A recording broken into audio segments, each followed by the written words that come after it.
کبوترم هوایی شدم ببین عجب گدایی شدم دعای مادرم بوده که منم امام رضایی شدم.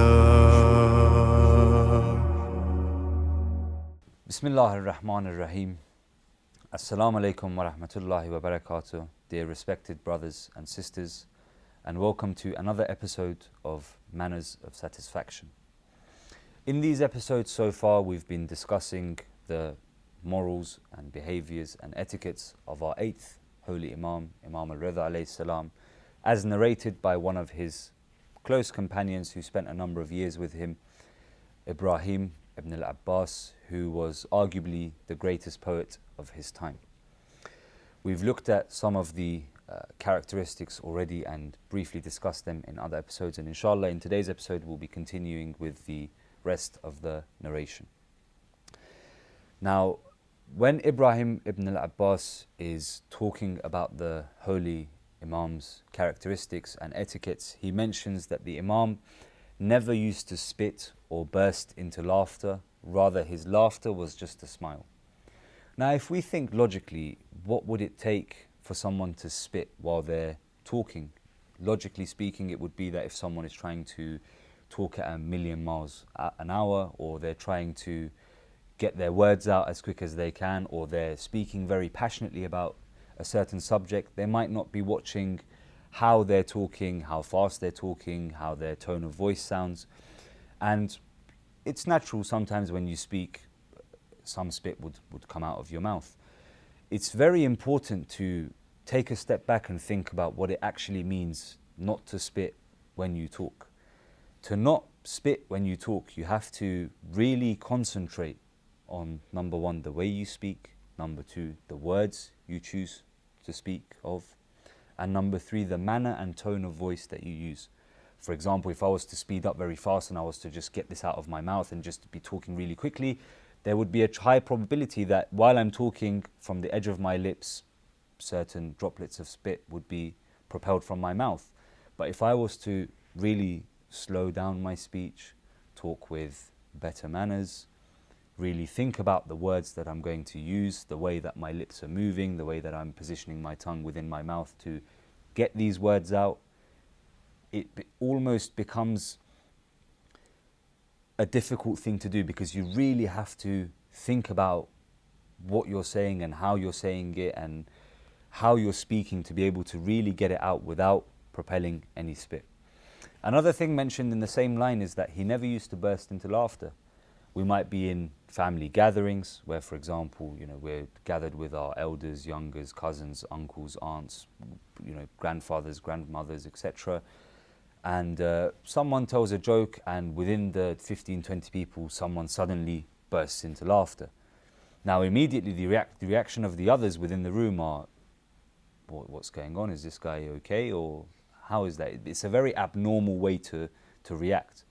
Of course, it's a funny joke and everyone wants to laugh, etc. But it's not the manners or etiquettes of someone who should be, or how they should react rather, within the presence of elders. And this is something the Imam used to never do. Rather, his laughter was just a smile.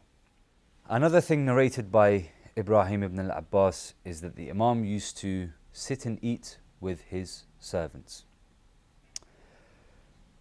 Now, there's a beautiful narration, a number of beautiful narrations from the life of Imam Al-Ridha alayhi salam, where he's called upon his servants and the reply has been that this servant is, for example, having food. The Imam wouldn't say, why is he eating when I've called upon him? He should come to me immediately. He would always reply with, let him finish his eating, and when he's done, he can come and see what job I have for him. He would also bring a tray after the table was set and the food was laid on the table, and pick out the best of the foods on the table and put it into this tray, and send one of his servants or companions to deliver this tray to the poorer areas of the town he lived in. Now, back then, thinking of this in context, no one would sit with their servants because the servants were below them in society. let alone invite them to eat and share the same food with them. Another quality of the holy Imam is that he slept little at night, and some nights he didn't even sleep. He spent in supplication from the beginning of the night to the end of the night. Once Ma'mun sends a man called Raja to Khurasan with Imam Al-Ridha, and this man accounts all of the worship that Imam Ridha alayhi salam does on their journey. This is available for anyone who would like to read, just to see the extent of worship Imam Ridha alayhi salam completed within the 2-3 days that's accounted in the biography of Imam Ridha alayhi salam by Baghir al-Sharifi. It's one book within the 14 infallible series. In this book it narrates that from the sunrise Imam Ridha woke up, prayed 2 rak'ats, then recited this supplication, then did this zikr, then prayed this and did that, and prayed again, and went to preach and came back and prayed this 4 rakat prayer and recited this 100 times, and he read this dua after. And it's honestly mind-boggling, the extent and the different prayers and the different supplications and the different things that this Imam used to partake in on a daily basis. And this is all accounted for anyone who would like to go and see. In this day and age, unfortunately, when it becomes time for prayer, just to do the 5 compulsory prayers of the day, we might delay it, thinking, I don't want to do it now, I'm tired, I'll just finish this bit now, or I'll finish watching that now, and then later on I'll get to do my prayers. Whereas the Imam, obviously being an Imam, being infallible, spent most of his time in supplication. Another exemplary quality of Imam Ridha alayhi salam was that he did abundant charity, as narrated in this narration by Ibrahim ibn al-Abbas. Now, while in Khurasan, a beautiful story of Imam Ridha alayhi salam giving away his entire wealth to charity, so much so that the Prime Minister during that time of Ma'mun's regime came up to him and said, and almost laughed in his face and said, well, now you're bankrupt, you've just given everything away. And the Imam gives him a beautiful reply. He says to him, on the contrary, I am now wealthier than ever. Now we have to think to ourselves, he's just given all of his wealth away, but he says, I'm wealthier than ever.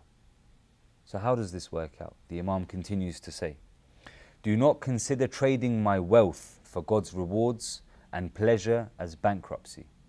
Now we have abundant narrations that giving charity equals X amount of rewards. It's one of the best acts to do. It brings reward upon us. It's in one of the narrations it says that charity is one of the things written on the throne of Allah subhanahu wa ta'ala. Another example of the Imam giving abundantly in charity is the fact that he used to go out during the nights that he wasn't partaking in supplication and prayer to give food to the needy in the darkness of the night. We have abundant narrations of all of our Imams, alayhi salam, peace and blessings be upon all of them, doing this and partaking in this activity. And one example is Imam Hussein alayhi salam. When the people came to gather his body parts off the plains of Karbala, they noticed some scars on his shoulders and his back that were old scars, old tissue that had completely scarred over. So they came to Imam Zayn al-Abidin alayhi salam and they asked him, Ya Ibn Rasulullah, when we were putting back the pieces, we noticed that some of the scars on his holy body are from before battle. These were wounds that he's taken on his shoulders and his back that are separate to the ones that he's taken from the swords and daggers and spears and stones and arrows upon his holy body. So what were these scars from?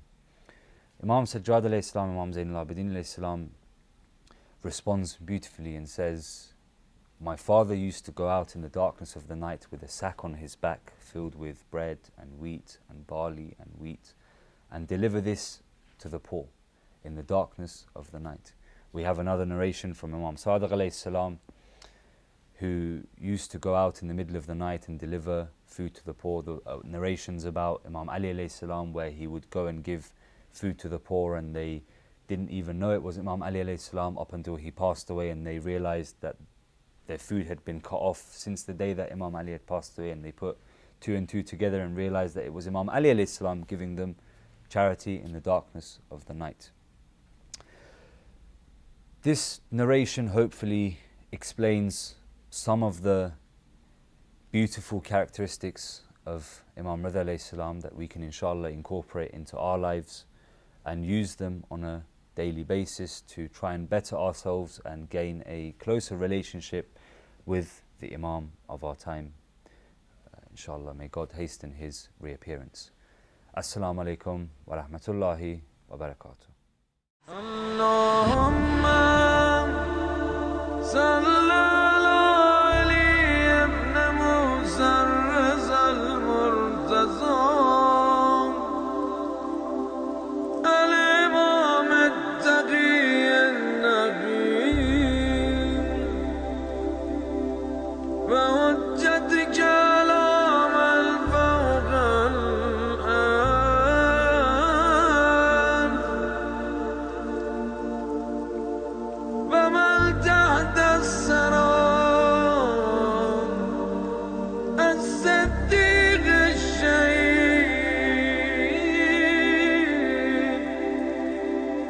سنوات كثيرة تامة زاكية متواصلة